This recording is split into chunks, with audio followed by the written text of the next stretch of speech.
कैसे हैं आप दोस्तों? रेसलमेनिया वापस आ चुका है एक और वीडियो के साथ। पूरे हफ्ते फैंस को रेसलमेनिया 40 के पहले प्रेस कॉन्फ्रेंस का बेसब्री से इंतजार था। WWE ने द रॉक और रोमन रेंस के बीच एक एपिक फेस ऑफ का वादा किया था और पिछले फ्राइडे के स्मैकडाउन के बाद से ये अब तक का सबसे हाइप्ड इवेंट बन चुका है। पिछले फ्राइडे स्मैकडाउन पर द रॉक ने रेसलमेनिया में कोडी रोड्स की जगह लगभग छीन ली थी और देखने से तो ऐसा ही लग रहा था कि अप्रैल में होने वाले रेसलमेनिया 40 में रोमन रेंस का सामना द रॉक से होगा। फैंस को ये बदलाव बिल्कुल भी पसंद नहीं आया था और इसके खिलाफ उन्होंने सोशल मीडिया पर #WeWantCody के जरिए आवाज भी उठाई थी और कई सारे इवेंट्स में रॉक के खिलाफ बोइंग भी हुई थी। यहाँ तक कि WWE के फैंस ने उनका YouTube चैनल भी नहीं छोड़ा था और वहाँ के हर वीडियो को भर भर के डिसलाइक्स मिल रहे थे। कमेंट्स में भी वी वांट कोडी या वी वांट रॉकी के हैशटैग्स की भरमार थी। यहाँ तक लोगन पॉल और रिकोशे जैसे रेसलर्स भी कोडी रोड्स के सपोर्ट के लिए सामने आए थे। कोडी रोड्स की अपनी कहानी खत्म करने का सिलसिला बुरी तरह से वायरल हो चुका था। यहाँ तक कि सेथ रॉलिंस भी गुड मॉर्निंग फुटबॉल पर एक इंटरव्यू के दौरान खुद को नहीं रोक पाए और उन्होंने द रॉक की अपीयरेंस का भी मजाक बनाया और कहा कि मेन इवेंट में रॉक की जरूरत तक नहीं है। अब प्रेस कॉन्फ्रेंस के बारे में क्या, तो जुड़िए हमारे साथ जहाँ हम बात करेंगे कोडी ने रोमन रेंस को चुना और द रॉक खुद पर काबू नहीं कर पाए और अब इसके आगे क्या। उससे पहले रोज की रेसलिंग वीडियोस के लिए हमारे चैनल को सब्सक्राइब करके नोटिफिकेशन बेल दबाना ना भूलें और एक्सक्लूसिव लिस्ट के लिए हमें फेसबुक पर फॉलो करें। हमारा नया चैनल रेसलमेनिया शॉर्ट्स भी जरूर देखें।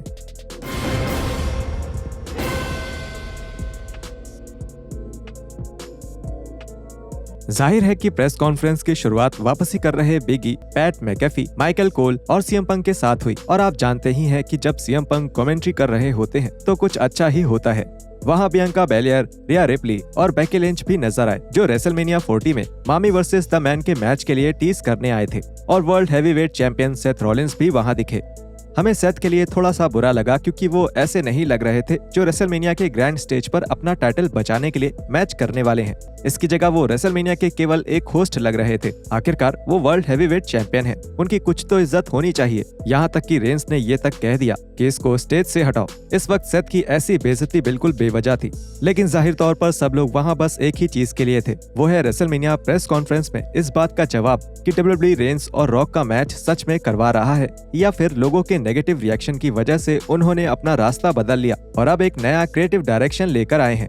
अब जैसा कि हम आपको पहले ही बता चुके हैं कि कोल, मैकेफी, बिगी और सीएम पंक ने ये प्रेस कॉन्फ्रेंस होस्ट किया था जिसमें पंक और बिगी ने खास तौर पर इस कॉन्फ्रेंस को काफी हद तक असली बनाया और बिगी ने अपने फैंस को दिखा दिया कि अगर वो रिटायर हो जाएं और फिर कभी रेसलिंग नहीं कर पाए तो वो एक काफी अच्छे कमेंटेटर बन सकते हैं। अब इस इवेंट का पहला हिस्सा तो केवल फिलर से भरा पड़ा था, लेकिन इसमें रिप्ली और बेकी लिंच का आमना सामना जरूर हुआ था और इन दोनों का एक मैच पक्के तौर पर हमें रेसलमेनिया में देखने को मिलेगा। और जैसा हमने पहले ही बताया है, रॉलिंस भी बाहर आए थे, लेकिन उन्हें इस स्टोरी लाइन में बस एक थर्ड व्हील की तरह ही दिखाया गया है, लेकिन फिर भी उन्हें कुछ समय के लिए लाइमलाइट में देखना काफी अच्छा था। इसके बाद रोमन रेंस ने रॉलिंस को इंटरप्ट किया और उसके बाद रेंस ने फैसला किया कि वो रेसलमेनिया में द रॉक का सामना करना चाहते थे, जिससे किसी को भी हैरानी नहीं हुई। हालांकि सेथ ने बताया था कि ये इस तरह से काम नहीं करता। इसके बाद द रॉक वहां आए और उन्होंने रेंस को इंटरप्ट किया, लेकिन रॉक को फैंस को अपनी तरफ करने में बहुत दिक्कत हो रही थी और ये साफ दिख रहा था कि इतने नेगेटिव रिस्पॉन्स से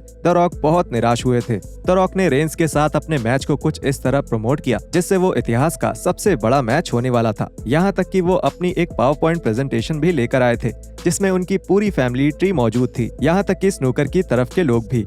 जैसे ही ये लगा कि रेंस और रॉक के बीच का मैच ऑफिशियल होने जा रहा है, तभी रोड्स वहां पर आए और उन दोनों पर चिल्लाने लगे। ये थोड़ी शर्म की बात है कि उन्हें इससे बेहतर एंट्री नहीं दी गई, लेकिन रोड्स बिल्कुल गुस्से में लग रहे थे। उन्होंने एक शानदार प्रोमो दिया जिसमें उन्होंने रॉक के ब्लड लाइन में रेंस के होने पर शक किया और उस पूरी चीज को बकवास करार कर दिया। जिसके बाद उन्होंने ये ऐलान किया कि वो खुद अप्रैल में होने वाले रेसलमेनिया में रेंस का सामना करेंगे। अपने परिवार पर सवाल उठते हुए देखकर रॉक बहुत गुस्सा हो गए और उन्होंने रोड्स को एक थप्पड़ मार दिया। इसके बाद एक झगड़ा होने ही वाला था, लेकिन WWE के ऑफिशियल सब शांत करने में कामयाब रहे। इस सब के बीच वर्ल्ड चैंपियन सेथ रॉलिंस भी आ गए और उन्होंने WWE बोर्ड ऑफ डायरेक्टर्स के बीच रॉक की पोजीशन का मजाक भी बनाया। इसके बाद रॉलिंस ने रेंस और रॉक को इस बात पर भी ताना दिया कि वो WWE में ज्यादा नहीं दिखते हैं और ये रॉलिंस के किरदार के हिसाब से बिल्कुल सही बात थी, क्योंकि वो अक्सर इंटरव्यूज में और टीवी पर उन रेसलर्स के खिलाफ बोलते हैं जो फुल टाइम रेसलिंग नहीं करते और इसलिए ये बहुत अच्छा सेगमेंट बना। ये एक ऐसी बहस थी जो किसी को देखने की उम्मीद नहीं थी। फैंस को ऐसी उम्मीद थी कि या तो WWE रेंस और रॉक का मैच करवाएगी या फिर अपना रास्ता बदलकर सीधे रोड्स और रेंस का एक मैच तय कर देगी। लेकिन अब ऐसा लगता है कि रॉक की रोड से कुछ निजी दुश्मनी है और शायद रॉलिंस से भी। और सिर्फ इतना ही काफी नहीं था, क्योंकि इवेंट के आखिर में एक डरे हुए ट्रिपल एच का बैक स्टेज में एक इंटरव्यू हो रहा था, जब द रॉक, रेंस और हेमैन उनके साइड से निकले और द रॉक ने ट्रिपल एच को धमकी देते हुए कहा कि ट्रिपल एच इस सिचुएशन को संभाले नहीं तो वो खुद अपने तरीके से इसे संभालेंगे। इस इंटरव्यू का अनसेंसर्ड वीडियो आपको हमारे ट्विटर पेज पर मिल जाएगा। लेकिन फिर भी ये समझ पाना मुश्किल है कि द रॉक असल में ट्रिपल एच से क्या कह रहे थे। कुछ लोगों का मानना है कि वो कह रहे थे कि मैं उसके दांत तोड़ दूंगा, या फिर हमने सुना अब उसका समय खत्म हो चुका है। आप लोगों को क्या लगता है, रॉक ने क्या कहा होगा? वीडियो में नीचे कमेंट्स करके हमें जरूर बताएं। ऐसा लगता है कि WWE कुछ ऐसी स्टोरी बना रही है जिसमें रॉक अपने पावर्स का गलत इस्तेमाल करेंगे, और सीएम पंक ने भी अपने एनालिसिस के दौरान ऐसा ही कुछ कहा था। इसलिए ये देखना मजेदार होगा कि WWE अब आगे क्या करती है। लेकिन अब तक ये तय हो चुका है कि कोडी रोड्स अपनी कहानी जरूर पूरी करेंगे, क्योंकि रेंस वर्सेस रोड्स का मैच रेसलमेनिया 40 के लिए लॉक किया जा चुका है।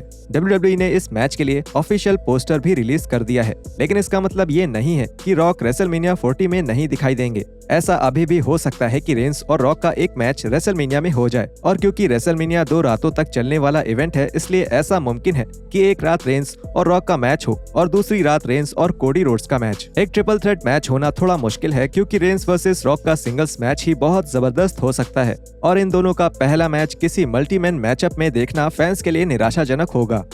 अब फैंस चाहते हैं कि WWE रोड्स और रॉलिंस वर्सेस रेंस और रॉक का 2 हफ्ते बाद ही एक एलिमिनेशन चैम्बर मैच करवा दे। लेकिन क्योंकि रॉलिंस अभी इंजर्ड हैं, इसलिए ऐसा होना नामुमकिन है। लेकिन ऐसा ही कुछ रेसलमेनिया की पहली रात में जरूर हो सकता है, या फिर एक बड़ा टीवी मैच भी हो सकता है, ताकि अप्रैल में रेसलमेनिया से पहले WWE को अच्छी टीवी रेटिंग मिल सके। रही बात रॉलिंस की, तो हमको बिल्कुल नहीं पता कि रेसलमेनिया में उनका सामना किससे होने वाला है। टीवी और सोशल मीडिया दोनों ही जगहों पर रॉलिंस और रोड्स के मैच को लेकर बहुत जोर दिया गया है। लेकिन अब जब रोड्स ने रेंस को चुन लिया है, तो रॉलिंस काफी अजीब जगह फंस चुके हैं। टीवी पर चल रहे मैचेस के मुताबिक ऐसा लगता है कि ड्रू मैकिंटायर और सैमी ज़ेन पिक्चर में आ सकते हैं, और इनका एक ट्रिपल थ्रेट मैचअप हो सकता है।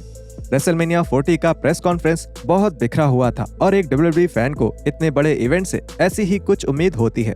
एक रिपोर्ट के मुताबिक WWE इस बार अपना प्रोडक्ट एक स्पोर्ट्स स्टाइल डायरेक्शन की तरफ ले जा रही है, और शायद उस रिपोर्ट का यही मतलब था। इस इवेंट के लिए लोगों का रिएक्शन, खास करके इसके आखिर के सेगमेंट का रिएक्शन अब तक काफी अच्छा आया है, और एक बात तो साफ हो चुकी है कि इस बार का रेसलमेनिया सीजन जबरदस्त होने वाला है। लेकिन ऐसा भी लग रहा है कि अब हमें रॉक का एक हील वर्जन देखने को मिलेगा। द रॉक ने कोडी रोड्स के मुंह पर थप्पड़ मार दिया, और हमें लगता है कि ये रॉक के हील वाले किरदार का 10% भी नहीं था, और इसलिए हम ये देखने का बेसब्री से इंतजार कर रहे हैं कि 100% हील बनकर 2024 में रॉक WWE टेलीविजन पर कैसे दिखेंगे। आप लोगों की इन प्लान्स के बारे में क्या राय है, नीचे कमेंट्स करके हमें जरूर बताएं, और हम मिलते हैं आपसे अगली वीडियो में ऐसे ही कुछ और रेसलिंग कंटेंट के साथ।